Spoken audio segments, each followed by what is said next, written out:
Hello students, welcome to my channel. My name is Babita Rawat. We are doing chapter number 6 accounting equation for 11th class. Now we will do question number 3. Prepare accounting equation for the following. आपको you have to prepare accounting equation. क्या accounting equation बनानी है? सिर्फ मैं रफली आपको पहले discuss कर रही हूँ, फिर सारा क्वेश्चन सॉल्व करेंगे. फर्स्ट कह रहा है स्टार्टेड बिजनेस विद कैश. तो जब भी हम बिज़नेस स्टार्ट करते हैं तो हमारा किस किस पर इम्पैक्ट होता है? कैश पर और कैपिटल पर. ठीक है, क्योंकि हम जब भी बिज़नेस स्टार्ट करते हैं तो वो कैपिटल लेके आया, in the sense 2 lakh rupees की वो कैपिटल लेके आया है और कैश के फॉर्म में लाया है, तो इसलिए cash will increase. Clear. Second में कह रहा है purchase goods for cash. Cash में गुड्स परचेज किए हैं, ये हो गई फर्स्ट ट्रांजेक्शन. सेकंड का इम्पैक्ट क्या क्या होगा? कैश में गुड्स परचेज किए हैं और क्रेडिट पर भी गुड परचेज किए हैं. तो कैश जो आपका 2 लाख रुपीज़ था, कैश तो माइनस हो जाएगा 60,000 रुपीज़ से, क्योंकि कैश में परचेज किए हैं. और क्रेडिट में भी परचेज किए हैं, इसलिए लाइबिलिटी मतलब क्रेडिटर इंक्रीज. जब भी मैं परचेज करती हूँ तो मेरे क्या इंक्रीज हो जाते हैं? क्रेडिटर. कितने? 1,50,000 की क्रेडिट पे परचेज किए हैं. अभी रफली डिस्कस कर रहे हैं सिर्फ. और गुड्स कितने से आ गई? मतलब स्टॉक. गुड्स के वर्ड के लिए क्या आएगा? स्टॉक. 60 तो कैश में जो परचेज़ किए हैं, 150 क्रेडिट वाली परचेज़ किए हैं, तो हमारी टोटल आ जाएगी 2,10,000. क्लियर. 2,10,000. इसका मतलब स्टॉक कितने का परचेज़ किया? 2,10,000 का. ये सेकंड ट्रांजेक्शन हो गई. कैश में परचेज किया, उसे कैश को माइनस कर दो. क्रेडिट में परचेज किया, वो क्रेडिटर इंक्रीज हो जाएंगे, क्योंकि जब भी मैं क्रेडिट परचेज करती हूँ, क्रेडिट परचेज, तो मेरी लाइबिलिटी है, क्योंकि मुझे पैसे देने पड़ेंगे. मेरी एक टेंशन है जो मुझे पे करने ही पड़ेंगे, इसलिए हमेशा कौन इंक्रीज होता है? क्रेडिटर. वो भी किधर की साइड वाला? लाइबिलिटी. ये मेरी एक लाइबिलिटी होती है, क्रेडिटर. क्लियर. थर्ड में कह रहे हैं सोल्ड गुड्स की हैं.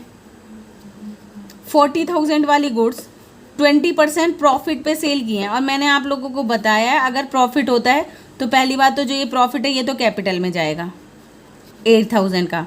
40 वाली गुड्स 48,000 में आपने सेल किए हैं, इसका मतलब आपको पैसे कितने मिलेंगे? 48,000. कह रहा है एंड क्रेडिट पे भी प्रॉफिट में सेल करिए. अब यहाँ पर ध्यान से देखना, 48 तो आपके कैश में आ जाएंगे पैसे, और गुड्स कितने की कम हो जाएंगी? स्टॉक विल डिक्रीज, माइनस हो जाएगा 40 से.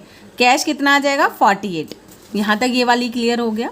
उसके बाद सेम कह रहा है 72 वाली गुड्स को 25% प्रॉफिट पे सेल किया है, तो ये कितना? इसका मतलब कितना परसेंट प्रॉफिट होगा? 150, 175, 180. 18,000 का तो प्रॉफिट हो गया है ना.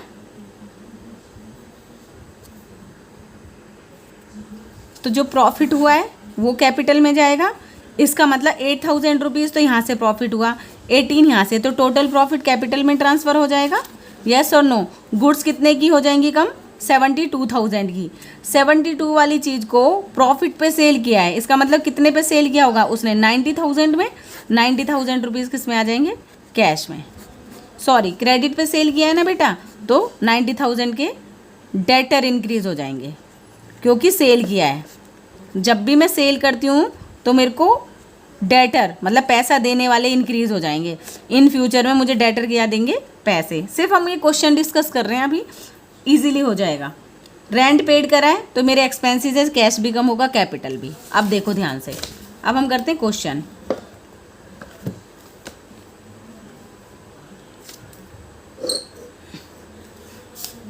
कह रहे हैं started business with cash. First है स्टार्टेड बिजनेस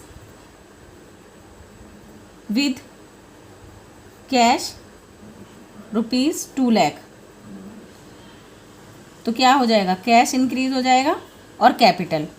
कैश लेके आया है in the form of capital, तो कैपिटल कितना आ जाएगा? 2 लाख. क्लियर. बस इसको नोट डाउन करना है.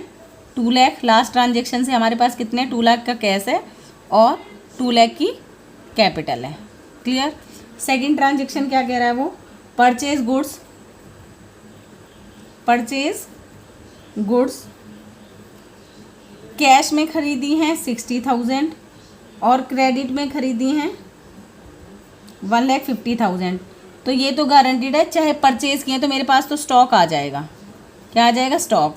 जो कैश में परचेज़ किए हैं तो उसकी पेमेंट कैश से होगी, और जो क्रेडिट पे परचेज़ किए हैं उनकी अभी पेमेंट नहीं हुई, पेमेंट नहीं हुई, तो कौन इंक्रीज़ हो जाएंगे, क्रेडिटर। कौन इंक्रीज़ हो जाएंगे, क्रेडिटर, मतलब मेरे लेनदार जो मुझसे पैसे लेंगे। तो 1,50,000 के क्रेडिटर इंक्रीज़ हो जाएंगे।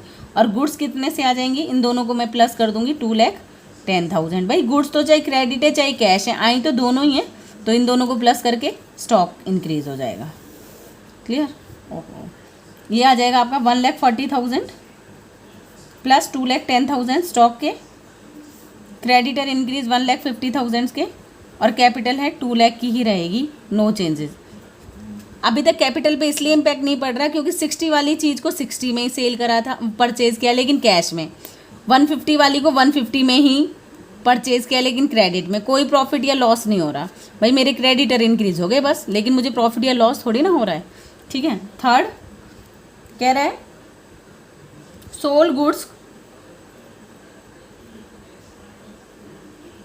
40,000 एट 20% प्रॉफिट, और ट्रांजेक्शन है कैश में। एक तो ये वाला इम्पैक्ट होगा। दूसरा कह रहा है 75,000 की गुड्स हैं at the rate of 25% profit, ये वाली क्रेडिट पे हैं। अब ध्यान से सुनना, 70,000 जो 2,000 वो भी प्रॉफिट पे ही हैं, और 40 वाली भी प्रॉफिट में। तो दोनों का प्रॉफिट तो किस में ऐड हो जाएगा, कैपिटल में, ये गारंटीड है। 40 वाली भी सेल की हैं और 72 भी, तो गुड्स कितने से कम हो जाएंगी, 40 तो ये वाली प्लस 72। सिर्फ मैं आपको समझाने के लिए कर रही हूँ, आप दोनों को ऐड कर देना, मतलब दोनों से मेरी गुड्स कम हो गई। बट यहाँ से कैश में कितना आएगा, प्रॉफिट ऐड करके। मतलब मैंने जैसे आपको समझाया था, 40 वाली चीज़ को उसने 20% प्रॉफिट पे सेल किया है। 20% करोगे आप इसका 20%, तो यहाँ पर 8,000 आ जाएगा, तो ये तो प्रॉफिट है। 40 वाली चीज़ को, इसका मतलब उसने 48,000 में सेल किया, और कैश में किया, इसलिए 48,000 ही तो देगा सामने वाला हमें, 48,000। क्लियर। उसके बाद ध्यान से सुनना, प्रॉफिट 8,000 का कहाँ पर आ जाएगा, 8,000 का तो इसका प्रॉफिट हो गया। सेकंड 72 वाली गुड्स को उसने 25% प्रॉफिट पे सेल किया है, इन दोनों को मल्टीप्लाई करेंगे तो 18,000 आ जाएगा। ये वाला प्रॉफिट तो कैपिटल में जाएगा, किस में जाएगा, कैपिटल में। लेकिन अगर 72 की गुड्स को 18,000 प्रॉफिट में सेल किया है, तो आपको मिलने कितने चाहिए थे, प्लस 90,000 आपको मिलने चाहिए थे। लेकिन क्योंकि क्रेडिट में सेल किया है, क्रेडिट में, तो कौन इंक्रीज हो जाएगा, मेरे डेटर, क्योंकि सेल किया है। क्या किया, सेल, तो पैसा मिलेगा तो एसेट इंक्रीज होगी, वो भी किस फॉर्म में, डेटर। क्रेडिट परचेज पे क्रेडिटर, क्रेडिट सेल पे डेटर मतलब देने वाले, जो मुझे पैसे देंगे। सेल किया है तो पैसा मिलेगा इन फ्यूचर में। ठीक है। तो यहाँ पर कितना आ जाएंगे, एक और एसेट बढ़ गई, कौन, डेटर, मुझे पैसे देंगे कितने, 90,000। और इन वालों का जो प्रॉफिट है 18,000, वो कहाँ ऐड हो जाएगा, ये। और कोई इम्पैक्ट होगा, देखो गुड्स कम हो गई इतना, पैसे मिलेंगे 90, प्रॉफिट आ गया इसमें। ठीक है। ऐसे ही 40,000, गुड्स 40 की कम हुई, पैसा आएगा 48,000, प्रॉफिट आ गया यहाँ पर। क्लियर हो गया। अब देख लो एक बार क्या आएगा, ये कैश में आ रहे हैं तो ये आ जाएगा 1,88,000। ठीक है। प्लस के 2,10,000 में से कितना, 1,12,000 माइनस होंगे, तो कितना आ जाएगा यहाँ पर, 10 में से 1 गए तो 98,000, तो ये आ जाएगा 98,000। डेटर इंक्रीज हो गए कितने की, जो मुझे पैसे देंगे। क्रेडिटर को कुछ पेमेंट ही नहीं की, इसलिए क्रेडिटर 150 के ही रिमेन कांस्टेंट। और मेरा प्रॉफिट कितना है, 18 + 8 तो 26 हो जाते हैं, 2,26,000। आप एक साथ कर सकते हैं, ये मैंने सिर्फ तुम्हें आपको समझाने के लिए किया है। ठीक है। ओके। नेक्स्ट में क्या कह रहा है ये, पेड रेंट फोर्थ है पेड टू रेंट ₹5,000। जब भी मेरे एक्सपेंसेस होते हैं तो मेरा कैश भी कम होता है और कैपिटल भी। ये मैंने ट्रांजेक्शन बता रखी है।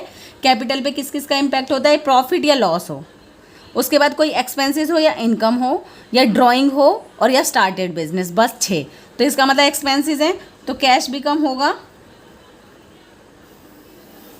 और कैपिटल भी कम होगी, बस और कोई इम्पैक्ट नहीं होता।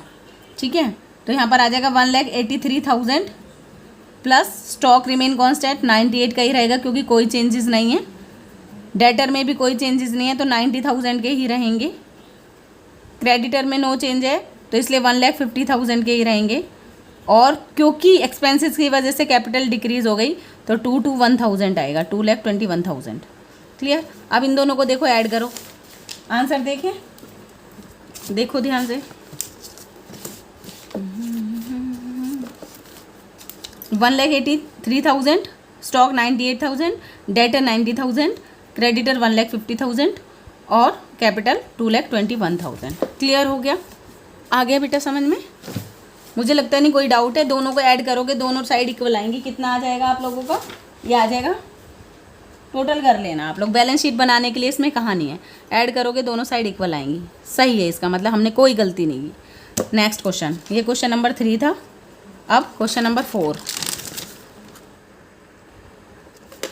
इसका आप लोग देख लेना format. Serial number, particular assets equal to जो एसेट्स आएंगी यहाँ लिखते जाएंगे, जो लाइबिलिटी आएंगी वो यहाँ लिखते जाएंगे, और कैपिटल ही एक ही रहती है। ठीक है, क्वेश्चन नंबर 4 है हमारा बेटा। अब देखो क्या कह रहा है। कह रहा है Kunal started business with cash 2,50,000। तो कोई प्रॉब्लम नहीं है, cash will increase, capital will increase. Capital आया है ना कैश के फॉर्म में। परचेज फर्नीचर फॉर कैश, 35 वाला फर्नीचर 35 में ही परचेज कर लिया तो कैश कम हो जाएगा और फर्नीचर इंक्रीज हो जाएगा। ठीक है। कमीशन पेड है, एक्सपेंसेस है तो कैश भी कम होगा और कैपिटल भी। He purchase goods on credit, credit purchase किए हैं तो गुड्स तो ऐड हो जाएंगी 40 से, और मेरे कौन, क्योंकि परचेज किया है क्रेडिटर इंक्रीज हो जाएंगे। अब मेरी लाइबिलिटी है कि मैंने खरीदा है तो मुझे पेमेंट करनी पड़ेगी, इसलिए लाइबिलिटी 40,000 से इंक्रीज हो जाएगी। क्लियर। क्रेडिटर में कह रहे कॉस्टिंग थी, सेल किए हैं गुड्स 20,000 उनकी कॉस्टिंग थी और 26 में सेल कर दी, तो सीधी सीधी बात है 6,000 का तो मुझे 6,000 का प्रॉफिट ऑलवेज कैपिटल में इंक्लूड होता है ना। 6,000 कैपिटल में इंक्रीज हो जाएंगे। दूसरी बात, गुड्स कितने की कम होंगी, क्योंकि जिसकी रियल वैल्यू थी कितनी थी 20,000 की, गुड्स डिक्रीज हो जाएंगी। और कैश में कितने आएंगे 26,000, तो कैश इंक्रीज हो जाएगा 26,000 से। बहुत ईजी सा क्वेश्चन है, फटाफट करते हैं।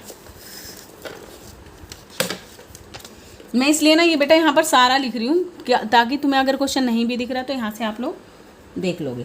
कह रहा है कुणाल स्टार्टेड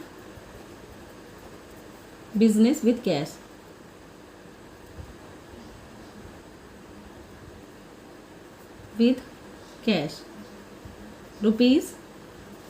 ₹2,50,000। जब भी फर्स्ट है ट्रांजेक्शन तो कैपिटल तो लेके आया है वो, लेकिन किस फॉर्म में लेके आया है, कैश की फॉर्म में। तो यहाँ पर कैश लिख दो और 2,50,000 रुपीज़। क्लियर। 2,50,000 नोट डाउन करना होता है सिर्फ। इक्वल टू लाइबिलिटी पे कोई चेंजेस नहीं आए और कैपिटल इंक्रीज हो गया 2,50,000 से, मतलब कैपिटल लेके आया वो। सेकंड कह रहा है परचेज फर्नीचर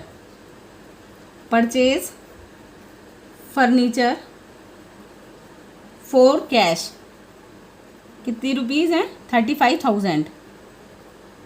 क्योंकि फर्नीचर मेरी एसेट है तो एसेट इंक्रीज हो जाएगी और नाम लिख देंगे फर्नीचर। कितने से 35,000 रुपीज़ का तो फर्नीचर आ गया, और क्योंकि कैश में आया है तो कैश माइनस हो जाएगा। कोई प्रॉफिट कोई लॉस नहीं है, 35 वाला फर्नीचर 35 में ही परचेज किया है, इसलिए कैपिटल पर कोई इम्पैक्ट नहीं पड़ेगा, ना ही लाइबिलिटी पर, क्योंकि कैश में पेमेंट करिए। 542 2,15,000। अब हमारा कैश रिमेनिंग कैश है 35,000, 1,15,000 और फर्नीचर इंक्रीज हो गया 35,000 से। लाइबिलिटी पे कुछ भी इम्पैक्ट नहीं हुआ और ये कैपिटल हमारी एज इट इज़ है 2,50,000। थर्ड है पेड कमीशन, एक्सपेंसेस पेड करते हो तो कैश भी कम होता है और कैपिटल भी। कमीशन ₹2,000, तो माइनस क्या कर दोगे 2,000 और माइनस क्या कर दोगे 2,000। क्लियर। हमेशा एक्सपेंसेस, क्योंकि कैपिटल कैश की फॉर्म में लाए थे इसलिए कैपिटल भी एक्सपेंसेस, प्रॉफिट, लॉसेस, ड्राइंग और स्टार्टेड बिजनेस, ये 6 चीज़ें हैं, याद रखो जाएंगी। बार बार मैं बोलूँगी इसलिए बोल रही हूँ ताकि आप लोगों को लर्न हो जाए। 35,000 क्योंकि फर्नीचर पे कोई इम्पैक्ट नहीं था और कैपिटल डिक्रीज हो गई, अब हो जाएगी हमारी 2,48,000। ठीक है। उसके बाद है आप लोगों का फोर्थ, क्या कह रहा है, परचेज गुड्स कह रहा है। गुड्स के लिए तो स्टॉक आएगा ऑन क्रेडिट, वो भी कितना 40,000 का। क्रेडिट में परचेज किए हैं, कैसे भी परचेज किए हैं भाई, स्टॉक तो इंक्रीज हो गया, स्टॉक 40,000 से इंक्रीज हो गया। ठीक है, क्योंकि क्रेडिट पे परचेज किए हैं और मेरे को पेमेंट करनी पड़ेगी इन फ्यूचर, तो मेरे कौन इंक्रीज हो जाते हैं जब भी मैं क्रेडिट परचेज करती हूँ, क्रेडिटर। ठीक है, क्रेडिटर 40,000 के क्रेडिटर इंक्रीज हो गए, मतलब मेरी लाइबिलिटी बढ़ गई, अब मुझे पैसे देने ही पड़ेंगे। कैश में कोई इम्पैक्ट नहीं पड़ा क्योंकि उधार खरीदे थे। फर्नीचर पे कोई नहीं फ़र्क पड़े क्योंकि स्टॉक खरीदा था। परचेज क्या किया, स्टॉक। प्लस स्टॉक कितने का इंक्रीज़ हो गया, 40,000 का। क्रेडिटर इंक्रीज़ हो गए 40,000 से। कैपिटल पे क्योंकि कोई प्रॉफिट और लॉस नहीं था, 40 वाली चीज़ को 40 में ही परचेज किया है, बट क्रेडिट पे तो कैपिटल पे कोई इम्पैक्ट नहीं होगा। 2,48,000 की कैपिटल ही रहेगी। ठीक है। फिफ्थ है आपका सोल्ड गुड्स। सेल करोगे पहली बात तो पैसा आएगा। 20,000 की तो उसकी बुक वैल्यू थी और सेल किए कितने में, 26,000 में, और वो भी किस में, ऑन कैश, फॉर कैश कर लो। कैश इसका मतलब 20 वाली चीज़, तुम खुद सोचो 20 वाली चीज़ है, आपने 26 की सेल की है, बेच की है किसी को, तो पैसे कितने आएंगे, 26। सामने वाले तो आपको 26 में सेल किए तो 26 ही देगा। उसके बाद गुड्स कितने की कम हो गई, स्टॉक है मेरा, इसलिए 20,000 की गुड्स डिक्रीज हो जाएंगी। और क्योंकि प्रॉफिट हो रहा है, क्योंकि 20 वाली गुड्स को 26 में सेल किया है, प्रॉफिट हो रहा है, इसलिए 6,000 यहाँ पर ऐड हो जाएंगे प्रॉफिट में। क्लियर। तो यहाँ आ जाएगा 0,00952 2 और 1 3 होता है, यहाँ पर 2,39,000। फर्नीचर ना सेल किया ना परचेज किया तो 35 का ही रहेगा। स्टॉक क्योंकि सेल कर दिया 20,000 का, अब 20 ही रह जाएगा। क्रेडिटर को पेमेंट नहीं की तो 40 ही रहेंगे। और कैपिटल क्योंकि प्रॉफिट हो गया इंक्रीज हो जाएगा 0,000 2,54,000। ठीक है, आंसर चेक कर लेते हैं, दिख रहा है, हाँ अभी नहीं दिख रहा, 1 मिनट देखो, दिख रहा है।